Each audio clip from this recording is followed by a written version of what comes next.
Welcome to Women of the Metaverse. I am Cheryl Laidlaw. I am Angela Harkness. We have been and are still on a journey to discover the Metaverse, Web 3.0, NFTs, and anything that we are required to know to join this world. From this podcast, we will help you to unlock how the Metaverse is going to impact your brand, your business, and even your personal life. Join us as we take the mystery out of this new digital universe. Welcome to Women of the Metaverse. In this episode, we are talking about Midjourney. The reason we have dedicated a whole episode to Midjourney is purely because Andrew and I are hooked. But no, seriously, this tool is super creative and it produces the most amazing images using AI technology. So, Angela, what is Midjourney? Okay. Midjourney is simply an AI-based art generator. It creates beautiful images based on your imagination. To use it, you will need to use a prompt. We have talked about this in other episodes about AI. Prompt engineering is a skill that is going to get you far. Simply put, the Midjourney bot breaks down the words and phrases in a prompt into smaller pieces called tokens to generate an image. A well-crafted prompt can help make unique and exciting images. That's why your imagination needs to be on point. So if you wrote, imagine a white horse galloping in a field in the sunshine, it would produce 4 different visuals using that simple description. But you can go a step further and say, imagine a blue-eyed, white, shiny horse galloping in a field of pink roses at dawn with a Japanese rider in full samurai attire in a fantasy, vibrant background in an acrylic painted finish. The 4 different versions would be far more detailed. That is the thing. The prompts. The prompts, it's all about the prompts. So when I was exploring Midjourney, again, it was really basic, just asking Midjourney for the most, basic of descriptions, using basic descriptions. But once we delved a little bit deeper, we realized there are so many pages on the internet dedicated to prompts. Yes.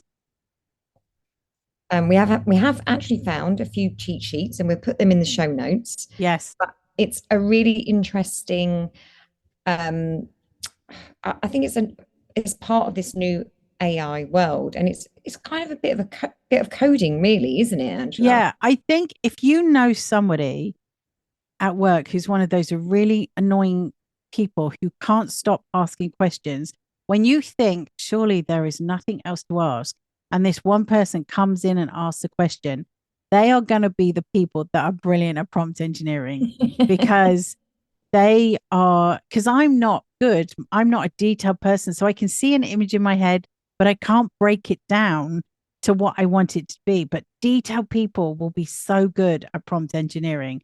But some of the images you can get from it are incredible, just incredible. And I think the good thing about the free option for Midjourney is that you can see other people's prompts. Yes. And what they're using and the images that they're getting as a result. Yeah. So it's really good to go and see how other people are using. Yeah. I think now there are so many places, like Prompt Hero is a really good one because it shows you the image and it shows you the prompt. So you can kind of get an idea, but that skill alone, wow, going to make you a lot of money. Definitely. So if you're below the age of 18 and you really get far, start learning. Start learning, yes. So let's talk about the cost of Midjourney. So it's free for the first 25 images, but you will need a Discord account to access the AI robot, and you will need to join a room called Newbies. And that's where you can start generating your first Midjourney image. If you really love it after your 25 images are used up, then you can upgrade for $10 or $30, or for a corporate you can upgrade for $600 per month, which is much cheaper than iStock or a Shutterstock account. Yeah. I mean, I know we've both had subscriptions to Shutterstock and iStock over the years. Yeah. And again, we can spend so long looking for that particular image. And also you see it everywhere. You then see it everywhere. They just Yes. get used and used and used. But also the thing I would say about the 25 images, be very careful because it's so easy to use them up really quickly just with one prompt, because you get the prompt and you're like, oh, that's not quite right. And then you regenerate it. And it's really easy to use it up. So just play But carefully with it. I think that you have to use those 25 to actually explore. Yes. Yeah. But if you're going to make a decision to start paying a monthly subscription, is like just, and you're thinking about it, just, phase your 25 images, because it's very easy to use them on just one prompt because you just keep going generate. So just be warned, just be careful. Heads up, guys. Yeah. So what are we using these images for? So you can create AI generated characters in books or a book cover. You can create AI generated images of people or animals to use as avatars in online games, websites, social media platforms, or marketing campaigns. You can generate images of customized products, such as shoes or furniture, to help sell those products online. You can create a logo and a brand. Now, there's lots of this going on TikTok. Yeah, about you can create a brand and a logo and products all using Midjourney. So it's a bit controversial. And obviously, a lot of designers would think, what's going on here? But we have had a little play with this, haven't we, Angela? Yes, we have. And the results were beautiful. Yeah. But again, it comes down to prompts. So I'm trying to redo my brand and my website. So Cheryl and I have talked about this a lot because Cheryl did the original website. So we're sort of moving it on. And I haven't, again, it comes down to being good at prompts because I sort of have an image in my head and I keep trying to create it with Midjourney. And it's not creating what I've got in my head, but what is it creating is incredible. So it's trying to sort of meld those two together. So you really get the best out of Midjourney, but you sort of get what you're looking for as well. Yeah. I had about 10 images come through over the course of 2 days. Saying, what do you think of this one? What about yeah. And also trying to get it to learn it, because I was trying to get it to do a monogram and I couldn't get it to do AH. It kept doing the A, but it wouldn't do the H. And that's again all about me not writing the prompt correctly. But also I think over time the AI tool learning what a lot of this stuff means as well, I guess. So Midjourney will get better, but we as writing prompts will also get better. Yeah. But yeah, it's one of those things, like when you try and learn something where you find it frustrating, but then you get a bit addicted to it as well, isn't it? You just That's why we've written a whole episode on it. Let's be honest. Yeah. And we haven't stopped talking about it. Another question I'm asked a lot when it comes to Midjourney is who owns the copyright?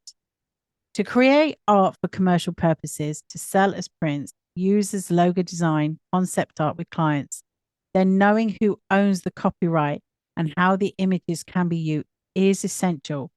If you are creating art using Midjourney for fun, you're probably not too worried about copyright and IP issues. The short answer, as of July 2022, the creator owns the copyright. Midjourney made a change to their terms, effectively flipping the terms so the user has copyright of an image they have created, but they grant a non-exclusive license back to Midjourney. This applies to people on the paid plan. People using the free plan do not have commercial rights using their images. This is a really interesting one, actually, because how clever is Midjourney so that if somebody used the same prompt and created the same image, Would it ever create the exact same image? I'm not sure. Well, ChatGPT, if you ask it the same question twice, it will it will tell you the same answer. Right. So I wouldn't be surprised if it's the same for Midjourney. Yeah. That's going to be interesting to see, isn't it? And again, Big- all down to the prompts. Yeah. Because I did see somebody the other day advertising themselves as an AI artist. And I thought, oh, that's interesting. How does that work? Because if you're like, are you really a prompt engineer? A really like an artist that can see an image and write a prompt? Because you're still reliant on what the technology gives you, aren't you? Yes. That's Interesting. interesting. There's a lot more to talk about with this. First of all, really, you need to get yourself on Discord because that's where you're going to get. There will be, and there are already a ton more image generators out there. So Midjourney isn't the only one, and we will talk about more and more and more as they come out daily, it seems. But give Midjourney a go because it is incredible to use. So You have a anyway, spare hour when you're looking through. yeah, but limit yourself. Like, don't become addicted. Anyway, we hope you have enjoyed this episode. Join us next week as we continue our journey into the metaverse. Bye for now. Bye for now. Thank you for listening to this episode of Women of the Metaverse. You can find all information, links, and people we talked about in the show notes on our website. If you have enjoyed this podcast, please comment and subscribe. Join us again in the next episode as we continue this exciting metaverse journey.